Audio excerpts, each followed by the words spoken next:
శ్రీశైలంలో శివలింగాన్ని అందరూ ముట్టుకోవచ్చు అని చెప్పారు. శ్రీశైల దేవం శిరసా నమామి అంటే శిరస్సు తాకించవచ్చు అంటే ఇక వీళ్ళు వాళ్ళు అనేవి లేదు. మొత్తం వచ్చిన వాళ్ళందరూ అక్కడికి వెళ్ళి శిరస్సు తాకించి ఊరుకోట్లా మసాజ్ చేస్తున్నారు శివుడికి. ఇలాగ మొత్తం ఇలాగ ఒళ్ళంతా నలిపి మసాజ్ చేసి స్నానం చేయించి, ఎందుకంటే ముట్టుకోవడమే పుణ్యం అంటే ఒళ్ళంతా ముట్టుకుంటే ఇంకా పుణ్యం, అరగంట ముట్టుకుంటే ఇంకా పుణ్యం, అక్కడే మకాం పెట్టేస్తే ఇంకా పుణ్యం. మన అజ్ఞానం అలా ఉంటుంది ఖచ్చితంగా.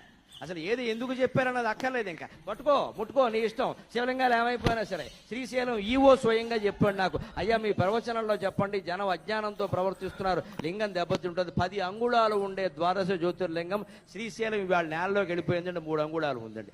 ముందు కనపడకపోయినా ఆశ్చర్యపోకల. దేవాలయ వ్యవస్థను కాపాడుకోవాలి అంటే అది ఎందుకోసం పెట్టారో తెలుసుకోవాలి ఖచ్చితంగా. ఆకుల పూజ ఎందుకు చేయమన్నారయ్యా ఆయనకి ప్రత్యేకంగా? ఆ ఆకులన్నీ వైద్యంలో ఉపయోగపడతాయి. తులసి మన ఇంటి ముందు